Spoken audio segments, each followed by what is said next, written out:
Good morning, my brothers and sisters. Welcome to episode 48 of Be With Me. We've been on a journey through the pre-crucifixion or early crucifixion events of Jesus. And today we're going to look in the Gospel of John, and it's going to give us a couple of new details and new emphasis, if you will. We've talked about the cross being the grand central station of Scripture, where Old Testament scriptures culminate in the cross and they launch us off to understandings that are more clearly defined in the New Testament. We've talked about that before. Today, it touches me that the cross is also the highway for various events, both Jewish, Roman, and individual. We'll talk about individuals probably tomorrow, like who's there at the cross.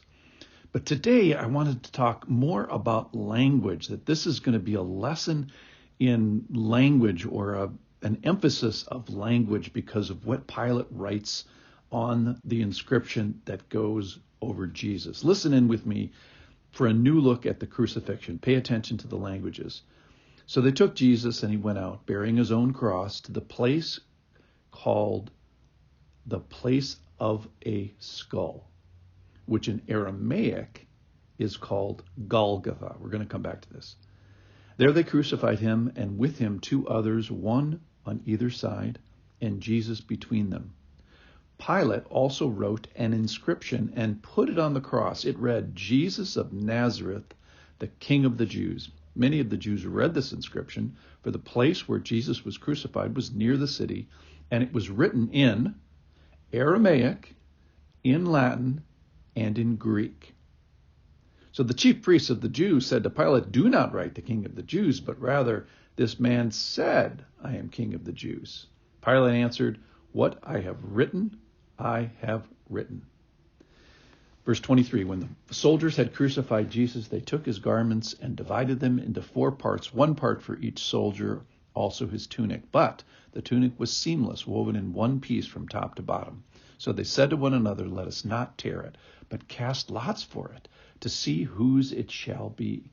This was to fulfill the scripture which says, they divided my garments among them, and for my clothing they cast lots.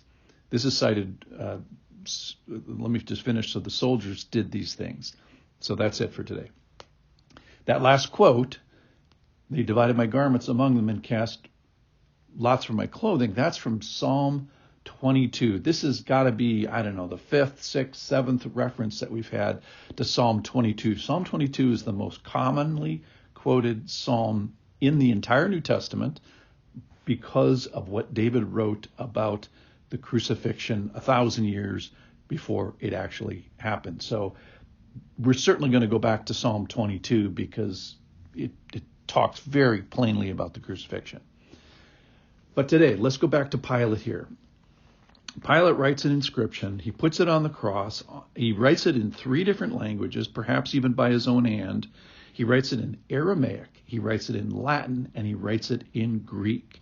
So let's talk about Aramaic first. Aramaic was the local language.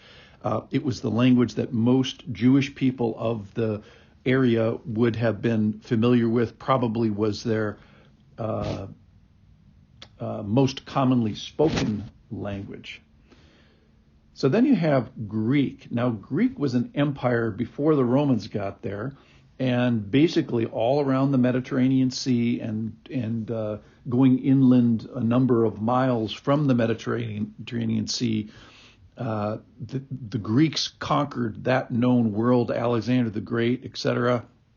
And Greek became the international language, the lingua franca, if you will, of this entire region, sort of the universal language that people from the entire Greek Empire would be familiar with. Well, the Romans came and then they conquered the known world, if you will, of that part of the world. Don't mean to insult people from other parts of the world. And their lingua franca was Latin.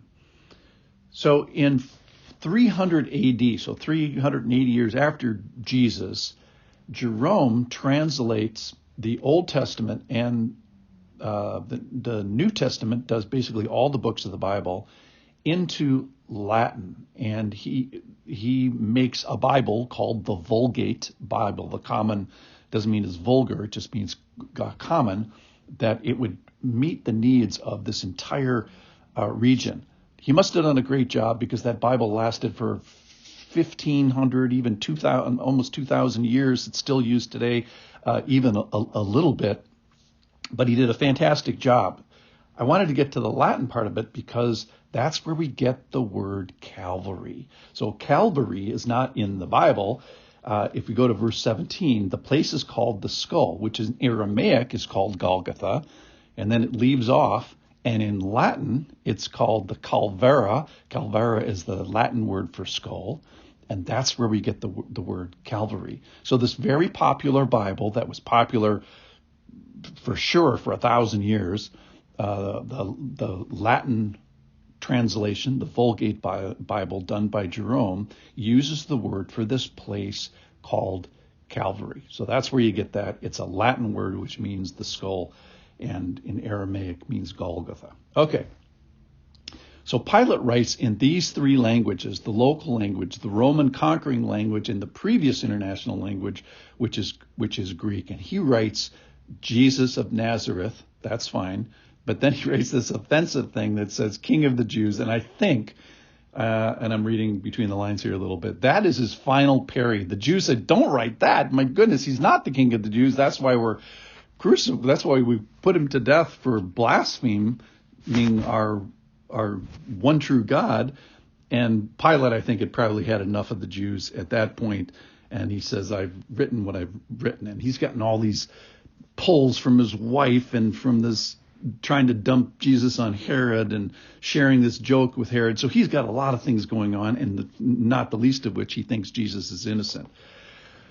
So he says, I've written what I've written. And then the focus goes back to the soldiers again, and they divide his garments, but they don't divide his tunic because it's a big piece of cloth. I wonder if this is the tunic that Herod had given him, which had the expensive dye in it. But this is how valuable clothing was. Think about this.